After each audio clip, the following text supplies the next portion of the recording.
Yep, we can see it. All right. Thanks, Rich. My background and my interest is understanding the metabolic basis of neurodegenerative diseases.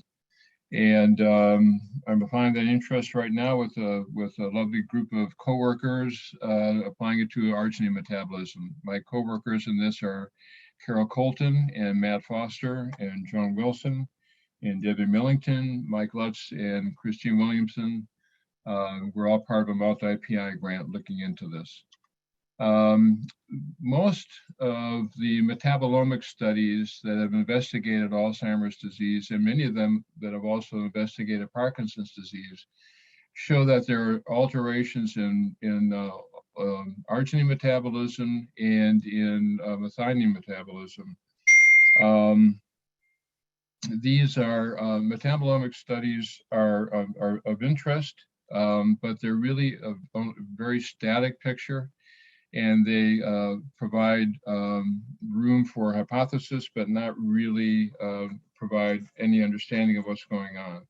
So we've decided that we are going to apply stable isotope tracing in several different genetic models of Alzheimer's to see if we can get to the bottom of this and understand exactly what's happening. The models that I'm going to give you some preliminary data for 3 models. One of them is the CVN model, which is a Swedish, Dutch, Iowa APP mutant transgenic on an INOS knockout background. And the INOS knockout background is important for humanizing part of the innate immune response in mice. And we're also going to be taking a look at the E4HN, which is targeted replacement E4, again on that INOS knockout background, and then the HN, which is basically the INOS knockout background. The way we do these studies is to take the mouse and to inject it at several different time points, doing an IP injection with a stable isotope labeled arginine. And we withdraw blood at various points during this injection period so we can monitor how effective the tracing, the labeling is. At the end of the time period. Kirby, your slides are not moving. Your slides are, yeah. All right. You're still on the first slide. All right. There you go. Oops. Is that, can Yep, everybody see that? Yep, you're injecting your mice there. You're injecting the mice, all right. And then at the end of the time period, we take we take some plasma, we take the brains. The plasma allows us to analyze stable isotope, systemically, and the brain is, of course, what we're interested in. And what we take the samples and we separate the metabolites using capillary electrophoresis. That's this gray box here. I don't know if you can see that. Oh, next slide, Kirby. You're still on your mice. Okay. There you go. Yeah, can you see that? Yep. I don't understand what is the problem here. I think, Kirby, you might want to change to presenter. Well, I would just keep going, Kirby. Yeah, all right. Whatever you can get him to move. Can you see that? Is that, We're at the opening slide now. All right. All right, can you see this? Yep. All right, I'll just leave it here. So we separate the compounds through capillary electrophoresis, and then we identify them and we quantify them using mass spec. And using stable isotope tracing is a little more complicated than radioactivity because there is an endogenous level of stable isotopes in all of us. And so when we measure these things with mass spec, we see both a light version of the compound, and here's arginine, and a heavy version. And we quantify both of these, and both those numbers go into our calculations. And when we do this, there are 3 things that we do. First of all, we trace where the label goes. So we dose with a thoroughly labeled arginine, so all the carbons are labeled, all the nitrogens are labeled, and this allows us to trace where the molecule is going in the metabolic pathways. And in point of fact, we detect label in all of these compounds in our studies. And I've circled the glutamate and glutamine because we detect label here, but this is not the usual pathway, the pathway that we'd expected. So we don't exactly know why this is, but we see this in all the mice models. And we're going to get into that later on. The other things that we measure the enrichment in each compound, the enrichment of the stable isotope in each compound. And you can think of the enrichment as sort of similar to a specific activity. And then we also measure the pool turnover, how rapidly the arginine turns over in its pool, and then what the interconversion rates are from between compounds. So that puts the dynamics into this whole method. So now we're not just stuck looking at the frozen picture of metabolomics, but we're looking now at a moving picture, which is really the strength of this method. And this is just a summary of the kinds of results we get. So you may remember that arginine, ornithine, and citrulline are related by the so-called urea cycle. You'll learn that in first year biochemistry, and this pathway is active in the brain. And ornithine also gives rise to proline, and these are the enrichments of proline in the different models, and we see that it's higher in our AD model than it is in the E4 model, and it's higher in the E4 model than it is in the base control model. In fact, all the enrichments in all the metabolites follow the same pattern, higher in the Alzheimer's than in the E4 than in the HN. The other thing is that you might expect, because of the enrichments, that the turnover of arginine is just exactly the opposite. It's more rapid in the base model, and it's slowest in the Alzheimer's model, which may indicate that there's some of the basis for why we're seeing changes in the metabolome in those first studies. So this is a snapshot of what we're seeing in the mouse studies. Ultimately, what we really want to do is study this in humans. We'd like to study this whole body systemically in plasma, and also in the CSF. And this just is indication of what we'd like to do and the possible ramifications of where arginine is going. Arginine does give rise to several different bioactive molecules, including NO and polyamines, and that's why it's really very important for us to follow these studies up. Thank you, Kirby. That's all very interesting, and I think is going to become more and more utilized over time. All right. So today we have Don Sanders and Vern Juel talking about Lambert-Eaton. I looked up the original description, which I'm sure Don will talk about, which was 1957 in JAMA by Lee Eaton and Edward Lambert from the Mayo Clinic, who were trying to prove that EMG and nerve conduction studies were valuable to practicing clinicians, and picked out a few interesting cases, one of which was cases associated with a malignancy and had a different appearance than standard myasthenia gravis. So I am going to now turn the proceedings over to Don and Vern, and my understanding is they also have a case presentation. That's right. So Alan Salgado, our fellow, will present the initial case, and then I'll follow from that. So Alan, take it away. Morning, everyone. Good morning. So I want to talk about a case briefly before we transition into our discussion on Lambert-Eaton myasthenia. And I want to talk about a 59-year-old woman who presented to our clinic and she was experiencing several weeks of difficulty with going up and down the stairs.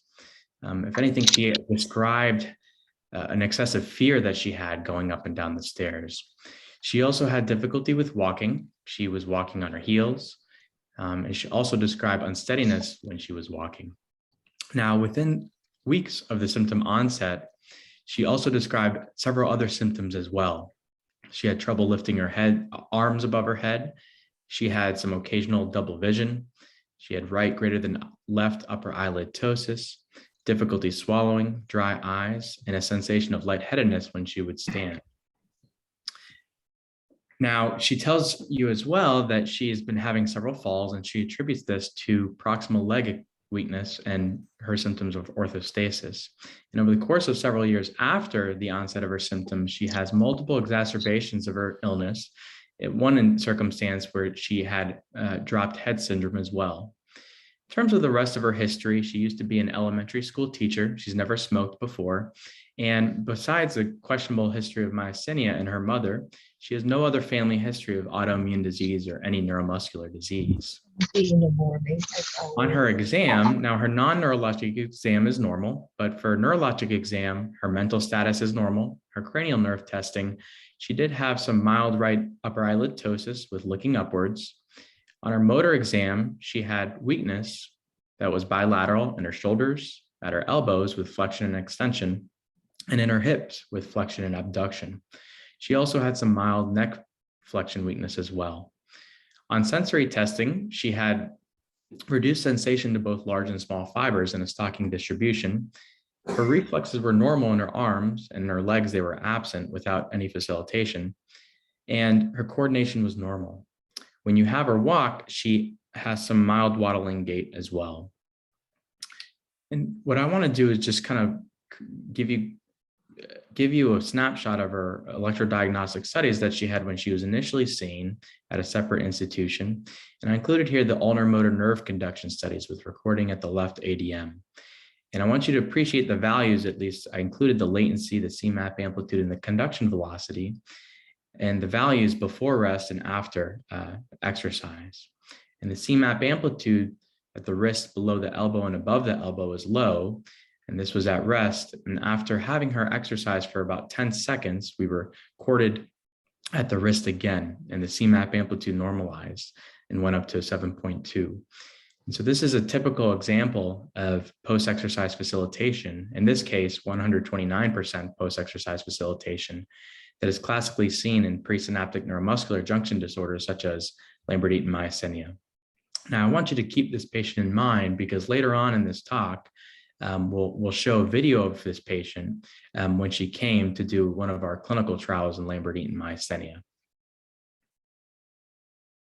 So I'll go ahead and transition to Dr. Juel now, who will continue the rest of the talk.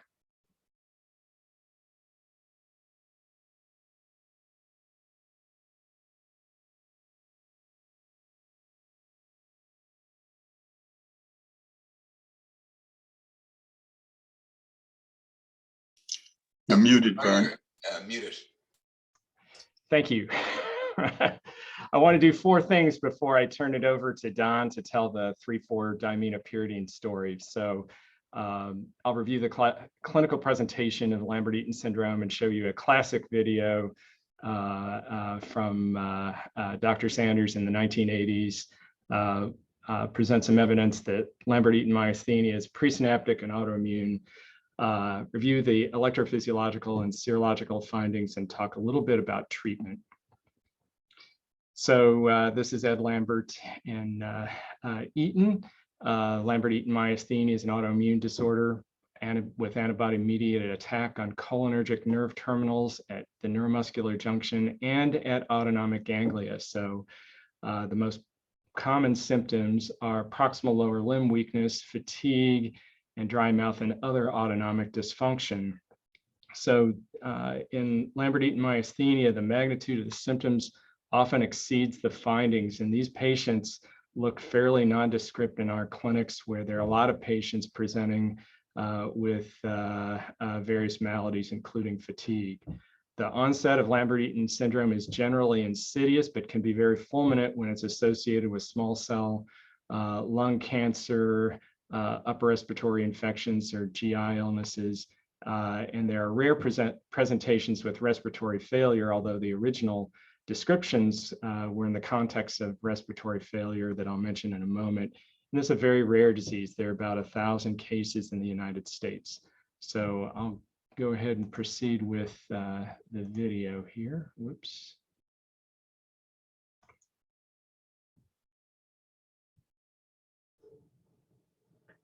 How old are you now? 66.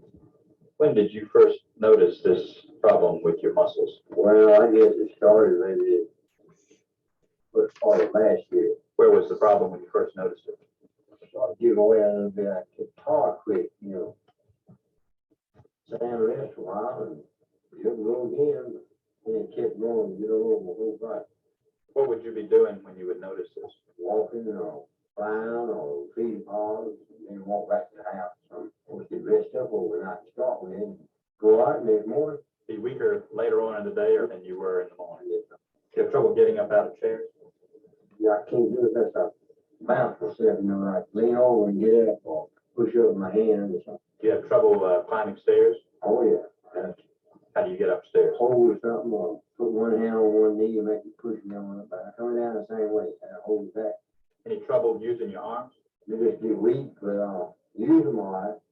How about working with your arms over your head? Well, that tired me out pretty quick. Like shaving. I shave most times with sacred. Stand shaving it. Do you ever have double vision? You know, See two things when there's only one? Any trouble chewing or swallowing your food? no, I guess. So the main problem has been the strength, mostly or early on in your legs, Yeah. and mostly around your knees. No pain. No pain. Is your mouth dry? Yes, it did dry right now. Something's been going on for a while? Well, it's been that way for a long time. Let's see how strong you are. Hold your arms up. Don't let me push it down. Keep it up. Keep it up. Keep it up. Keep it up. I can easily overcome it with a couple of fingers. Oh, Doesn't seem to vary very much from time to time. Let it rest for just a second. Now hold it up again. Keep it up. Keep it up. Keep it up. And again, it seemed to be slightly weaker on the first try and get a little bit stronger. Keep your arms up. Don't let me push it. Once again, keep it up. Once again, keep it up. Once again, keep it up. Yeah, and there's a suggestion that the strength may have been slightly weaker initially. Very slight biceps reflex. And then your elbow up to you like that. Keep it up, keep it up, keep it up. Now let your arm relax.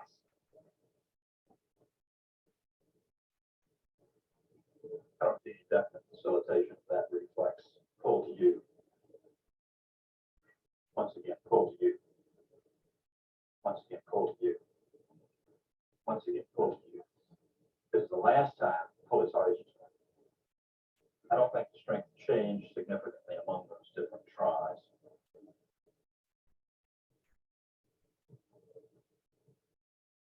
There's no discernible response in the knees. Now just kick your left leg out. Hold it out. Now let it relax.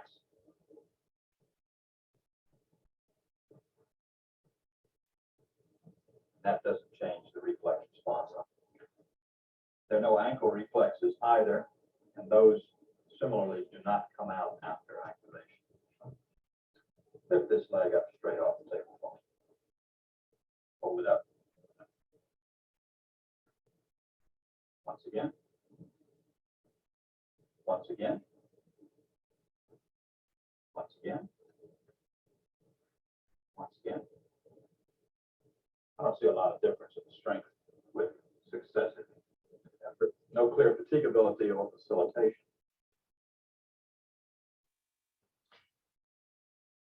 So to summarize, the motor symptoms in Lambert-Eaton myasthenia include hip girdle weakness, especially with difficulty transitioning from sitting to standing, negotiating stairs, and during walking, along with shoulder girdle weakness. Some patients have oropharyngeal and extraocular weakness, but that's less common.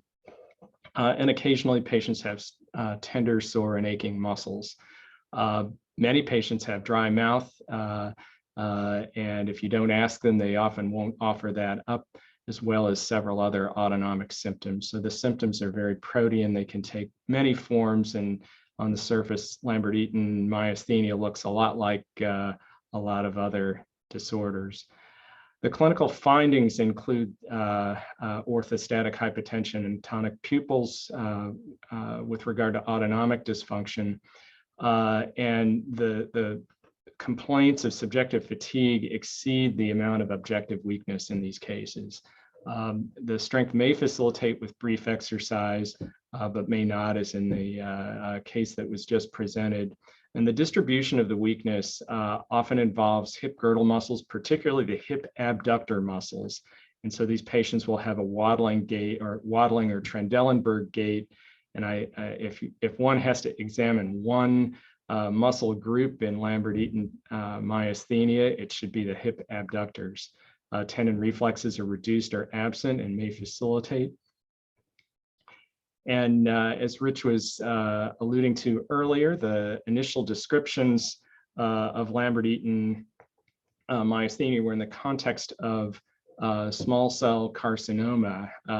Before it was called Lambert-Eaton myasthenia, a case was described in London of a patient who had had a surgical procedure for who happened to have small cell lung cancer and had prolonged apnea after receiving succinylcholine, and the breathing and strength improved after the small cell lung cancer was removed. And in the right-hand side, you see the classic 1956 paper from the Mayo Group. And in the first panel, you see compound muscle action potentials in the abductor digiti minimi, the hypothenar eminence at rest and after exercise with no significant change. In the middle panel with myasthenia, where you see some changes, and then with a patient with what is now known as Lambert-Eaton myasthenia, where the compound muscle action potential is exceedingly low and facilitates probably in the order of 1,000% here. But as time elapses after the exercise, it decays back to its low baseline level. So in vitro microelectrode studies suggested that the defect at the neuromuscular junction was presynaptic in Lambert-Eaton syndrome. So these are microelectrode studies that demonstrate miniature end plate potentials. And so each one of these miniature end plate potentials reflects the release of a quanta of acetylcholine. And so here you see in a normal individual, you see many spikes. In a patient with myasthenia gravis, you see a normal number of spikes, but a low amplitude of miniature end plate potentials. And then in myasthenic syndrome or Lambert-Eaton myasthenia, you see normal amplitude potentials, which are reduced in number, suggesting that the defect is presynaptic. The immunopathology in Lambert-Eaton syndrome was described by a number of folks. Blood-Gutman in 1972 used examples of cases of Lambert-Eaton syndrome not associated with cancer in patients who had several other autoimmune diseases, and suggested that this may mean that Lambert-Eaton syndrome is an autoimmune disease. Treatment with corticosteroids and other immune modulators improved weakness in these patients. And the Oxford group showed that passive transfer of human Lambert-Eaton myasthenia IgG causes murine disease. And here this is where the IgG deposits at the active zones of acetylcholine release on the presynaptic nerve terminal that you can see here. The Mayo Group with Andy Engel demonstrated disruption of the active zone particles. These are these double parallel arrays on the presynaptic nerve terminal with freeze fracture electron microscopy. This is a normal individual, and here in Lambert-Eaton myasthenia, you see disruption and clustering of these active zone particles, and this drawing down here, I think, makes that a little more clear to see. And then some 10 years later, Van de Lennen showed that 90% of non-immune suppressed patients with Lambert-Eaton myasthenia have PQ type voltage-gated calcium channel antibodies. So there are cancer associated cases and non-cancer associated cases, and just a little less than half of cases are associated with cancer, with small cell lung cancer being the most common variety, with some other rare cancers causing Lambert-Eaton myasthenia. Smoking and age are the main risks. And with Lambert-Eaton myasthenia, the presentation of the neuromuscular disorder generally precedes the diagnosis of cancer. And the cancer is generally diagnosed within 2 years of onset with a mean of about 5 months. In the non-cancer associated cases, there are often other associated autoimmune diseases with other organ-specific antibodies with association with several HLA haplotypes and an increased frequency of autoimmune disease in maternal relatives. So cancer surveillance in the newly diagnosed patient with Lambert-Eaton myasthenia is warranted. Only about 2 or 3% of all comers with small cell lung cancer develop Lambert-Eaton myasthenia. And the cancer is diagnosed in a very small percentage of cancer-associated Lambert-Eaton myasthenia. And between 3 and 12 months is the big time that the cancer can be detected. So one needs to use caution in performing CT studies with iodinated contrast in these patients, since the contrast may impair neuromuscular transmission. Follow-up with bronchoscopy and PET scanning may be appropriate if the chest CT is negative. And the 2-year period of susceptibility in individuals at risk means that imaging will need to be repeated up to 2 years. Electrodiagnostic findings include what I showed from the Lambert-Eaton paper with these small amplitude compound muscle action potentials like this one up here from the hypothenar muscles, a decrement to low frequency repetitive nerve stimulation that I'll show in a moment, facilitation after 10 seconds of exercise or with high frequency or tetanic repetitive nerve stimulation.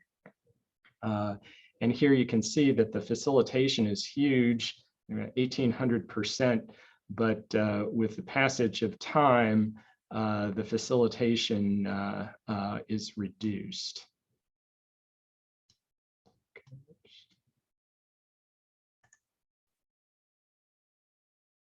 I'm going to look at the response of the left thenar muscles to repetitive stimulation delivered at the median nerve. Recording electrode placed over the belly of the abductor pollicis brevis, stimulating electrode at the wrist. We'll deliver stimuli at a rate of 3 per second initially.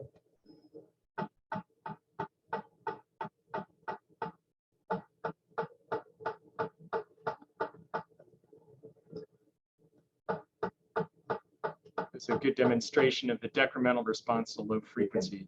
Appreciate the marked fall off in the amplitude of the waveform. The gain has now been turned down 5 millivolts per division. We'll now ask him to maximally track the muscle for 10 seconds. Pull your thumb up towards your nose. Pull hard. Give it all you got. Really pull. Keep pulling. Keep pulling. Keep pulling. Now relax.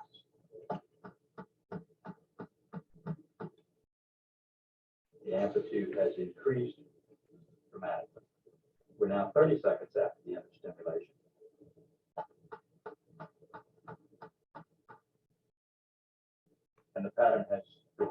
towards its original pattern. It's now 90 seconds after the end of the activation.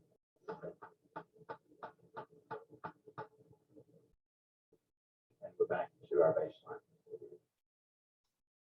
Okay, I want to show one other short video of high frequency. 20 per second.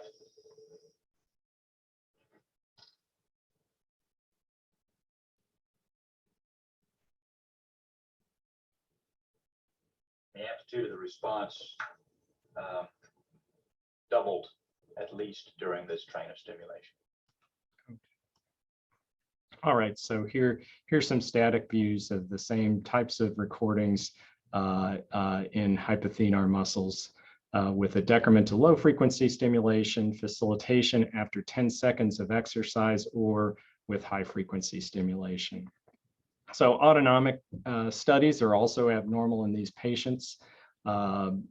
Here is an example of reduced RR interval variability during paced breathing in one of our patients with Lambert-Eaton syndrome.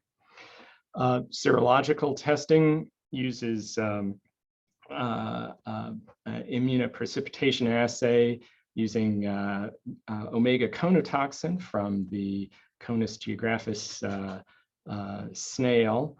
And there are no differences in seropositivity with seropositive or seronegative Lambert-Eaton myasthenia, although more of the seropositive patients have cancer.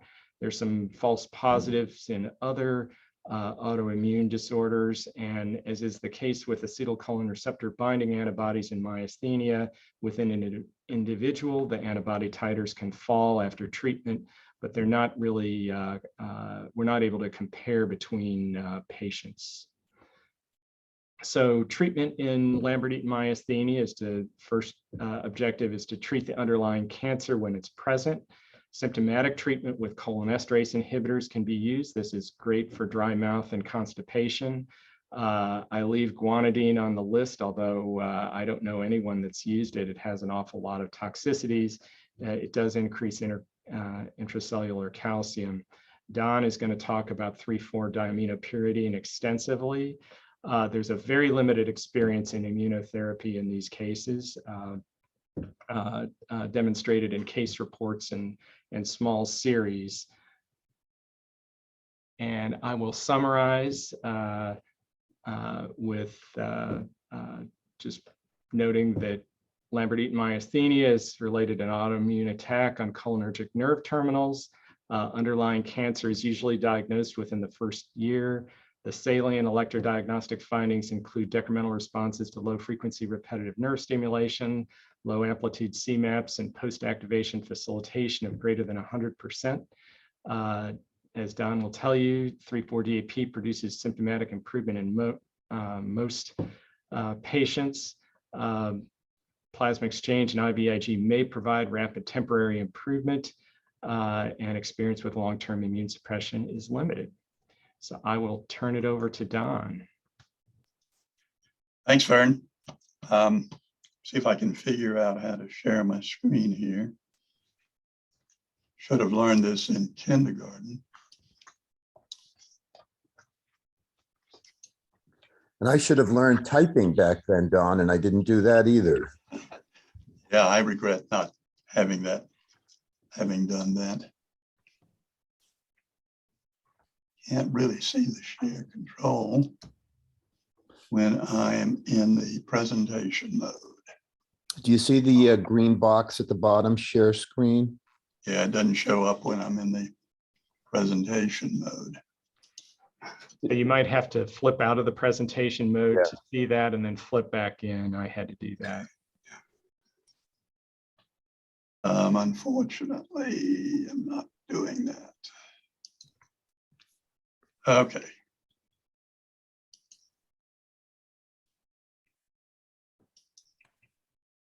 Do you have permission to share? Will, does Don have share permission? He does. Yeah. Yeah, I just need to get my It's working. Yep, you're good. You're good. What are you seeing? The slides. Yeah, you're not in presentation mode. How about now? There we go. You're in the speaker Oh, okay. mode. Yeah. It's good. Progress. There we go. Are you seeing presentation? Yep. Yes, it's still in a sort of a speaker mode, but we can see everything. Okay, well, I'm going to talk about the aminopyridines, which are used in the treatment of Lambert-Eaton myasthenia. The 4-aminopyridine, or chemical name fampridine, is marketed as Fampira for the treatment of MS. There's also a sustained release form called dalfampridine.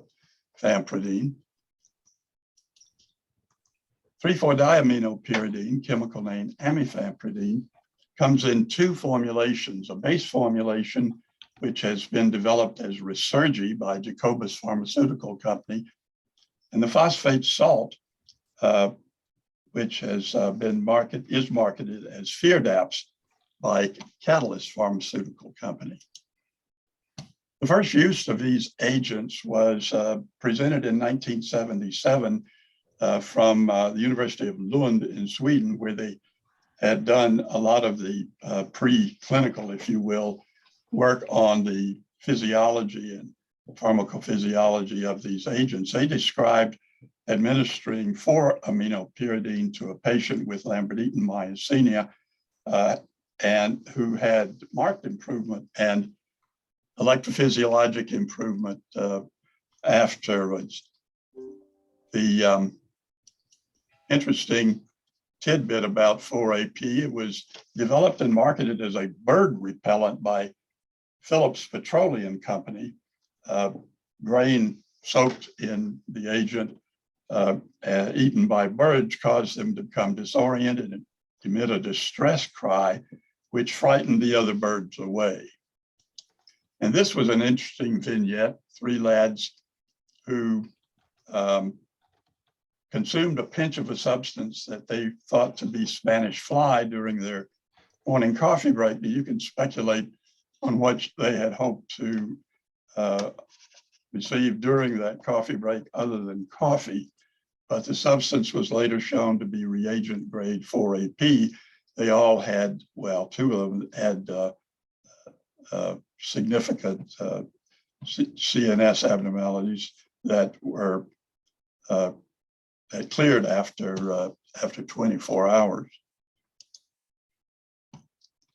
The first use of 3,4-DAP along with pyridostigmine was reported by the same Swedish investigators in 1984. The limiting factor of 4-AP is its epileptogenesis. It causes seizures at doses that are subtherapeutic, whereas 3,4-DAP doesn't penetrate the blood-brain barrier and therefore has been developed for clinical use. These agents work by blocking the voltage-dependent fast potassium channels in their closed state, which prolongs the repolarization phase of the action potentials, which in turn enhances calcium entry and transmitter release. This in turn, well, I'll skip these. This shows the effect of DAP in a patient with Lambert-Eaton myasthenia. Before, at baseline, she can't lift her arms above her head, but with an hour after she took 15 milligrams orally, she was able to do so. This video, I don't know if this is going to show in this mode. Ready? Go. It's fine. We see it. Okay. This is what we call a triple tug test, triple timed up and go test. Go. It was developed as the outcome measure used in the clinical trial of DAP that we undertook. Go.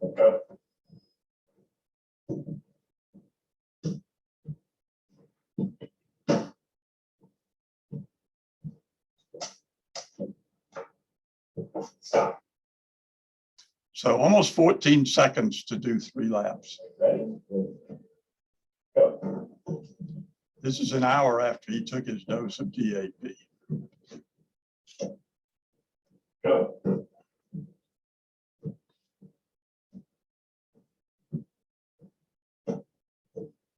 Go.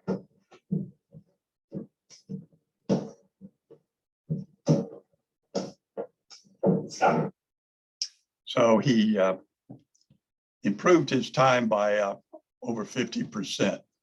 This test was, as I mentioned, developed for the clinical trial that we undertook. And the test itself was validated by a study headed up by Shruti Raja.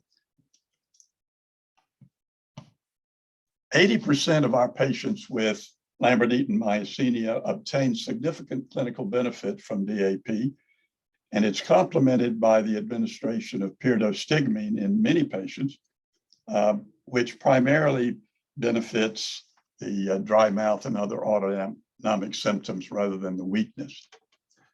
The side effects of DAP are pretty minimal, consisting primarily of perioral and digital paresthesias, which are quite common, insomnia, particularly after first starting the use of DAP.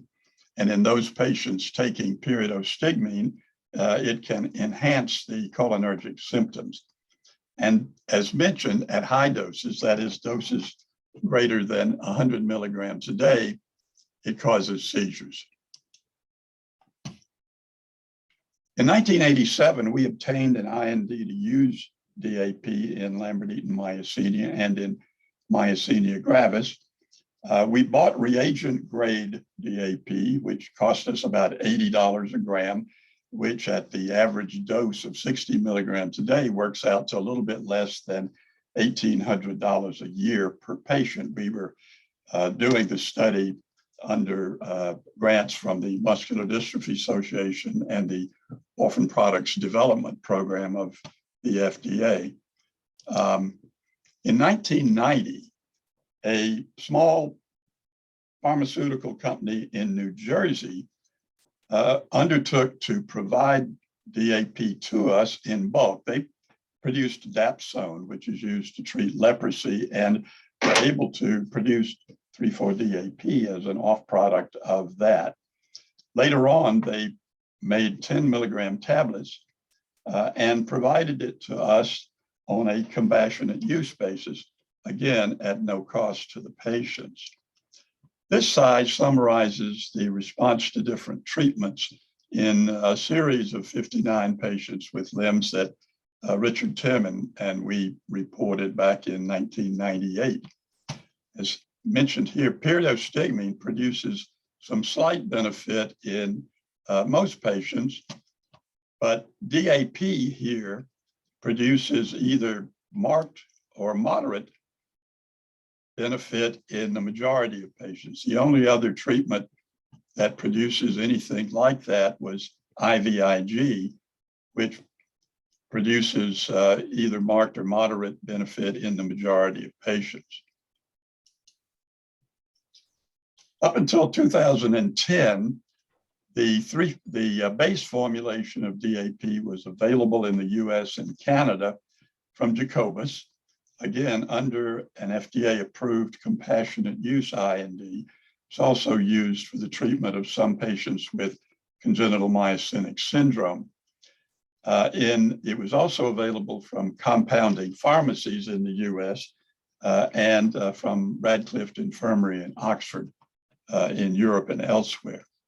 The phosphate salt was developed by the French Public Health Service and was available used in France and other countries. What I'm going to be talking about now are some things that were actually covered in great detail by Gordon Smith last month when he spoke to us about drug prices. In 2010, BioMarin Pharmaceutical Company out of California bought the rights to the phosphate salt from the French group, named it Firdaps, got approval for its use in limbs and congenital myasthenia in Europe based on previously reported trials. They didn't do any new studies, And ironically, one of the studies that they cited was ours that used DAP from Jacobus. In the UK, the annual cost after approval of FIRDAPS increased from less than $1,600 a year to over $60,000. And the UK NHS Commissioners Network declined to pay for it, stating that there's no reason in principle why they should pay for a more expensive licensed drug when a pharmacologically identical drug is unlicensed for the treatment in question. And as a result, UK patients then had to pay for FIRDAPS, find an alternative source, or come off the drug altogether. Catalyst Pharmaceuticals subsequently bought the US rights to FIRDAPS in 2012, and then both Catalyst and Jacobus began regulatory randomized trials to evaluate its efficacy and safety. Both trials were successfully completed, which created a unique situation in which two companies applied to the FDA for licensing of the same active agents. This is a summary of the study that we undertook called DAPPER. An interesting aspect of it was an entry criterion was that the patient had to be able to describe an unequivocal improvement after they stopped, after the first dose in the morning. So patients could only enter the study to demonstrate efficacy if they could describe efficacy, something that's called by the FDA an enriched study population. And the primary endpoint in that study was a deterioration in the 3-tug after withdrawal. This is the video that Alan mentioned earlier of the patient. Ms. Lanier, I wonder if you would tell us a bit about you and your condition, how it's affected you. When did it start? What did you notice? It started in 1993. I went from December of 92 being able to run up and downstairs, and it was in January of 1993. I was putting myself upstairs and holding up the zero light point down. I was walking on my heels. I finally got to a neurologist, or thought I had been relieved, and the tests that was sent to Mayo Clinic showed I did. I went to Rochester University and saw Ellen Cefaloni, who became my neurologist. She is the one that sent me here. When did you first start taking DAP? I started taking it in 2006. What did you notice when you started taking it? It was like day and night, where I had to, I could do something and then lay down every 20 minutes. When I took the DAP, I could get up in the morning, work all day, and go to sleep at night, and I had all the strength I needed to do things I had not done for years. How long after you take your first dose in the morning can you tell any difference? About a half hour. And what do you notice? I notice I get a lot stronger. What specifically gets better that you notice? My legs get better, my balance. I'm able to do things that I can't do first thing. Has any of that come back while you've been here for the study? As I was weaned off the drug, yes. You were weaned off the drug? Yes. So you think that they stopped your DAP while you were here? I know they did. You know that. Okay. As Gordon mentioned last month, the two companies involved, Catalyst and Jacobus. Catalyst is a publicly owned company with fiduciary responsibility to maximize profits for its stockholders, whereas Jacobus is a family-owned corporation with no external financial responsibilities, and the winning license holder obtains exclusive marketing rights in the US for 7 years. As Gordon pointed out, there was a lot of attention drawn to this online. The competition particularly since Catalyst revealed that they would be charging almost $400,000 a year for an agent that had previously been available under compassionate use IND at no cost. Short story is that Catalyst won. They got to the FDA first. It was approved. Their agent was approved for adults with Lambert-Eaton, but the FDA also approved the Jacobus drug for use in children with Lambert-Eaton, which is vanishingly rare. Because of this, Catalyst sued the FDA, won their court, and Resurgi's approval was withdrawn. In conclusion, these are my thoughts about this. And again, Gordon referred to this in his talk last month. I believe that investigators have an ethical obligation to be informed of and consider all the potential adverse consequences to patients who participate in a clinical trial, including potential financial consequences, and that the patients in such trials have the right to be informed of any potential financial consequences. And I believe that we should urge our professional organizations and our journals not to accept ads or exhibits from companies that have engaged in piratical pricing practices. Okay, I'm going to turn this back over to Vern now, who can talk about what he's doing with his patients now that DAP is available only at an exorbitant cost. Vern? All right, thanks, Don. So, we had probably more than half of our Lambert-Eaton myasthenia patients who were getting the Resurgi or the Jacobus formulation of DAP. So they really have three options. They can continue to get DAP for symptomatic therapy and change to, or for those patients still on FIRDAPSE, they can stick with it. The second option is if they really have minimal symptoms, they could consider discontinuing DAP altogether.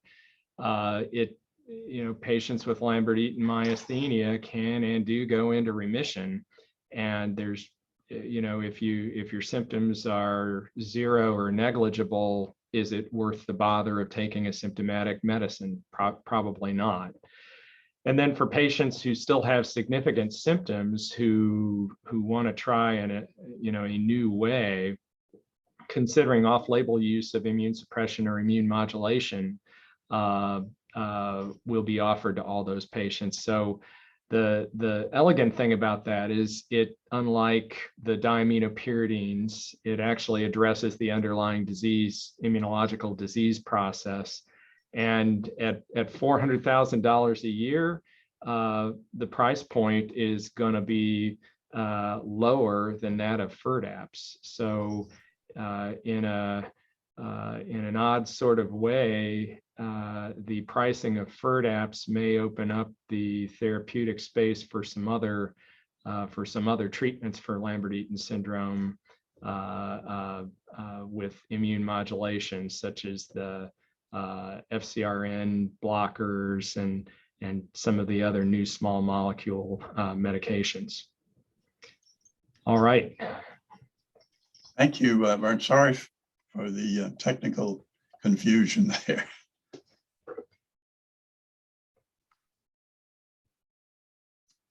Rich, you're muted. Sorry. So that was a muted ending there too.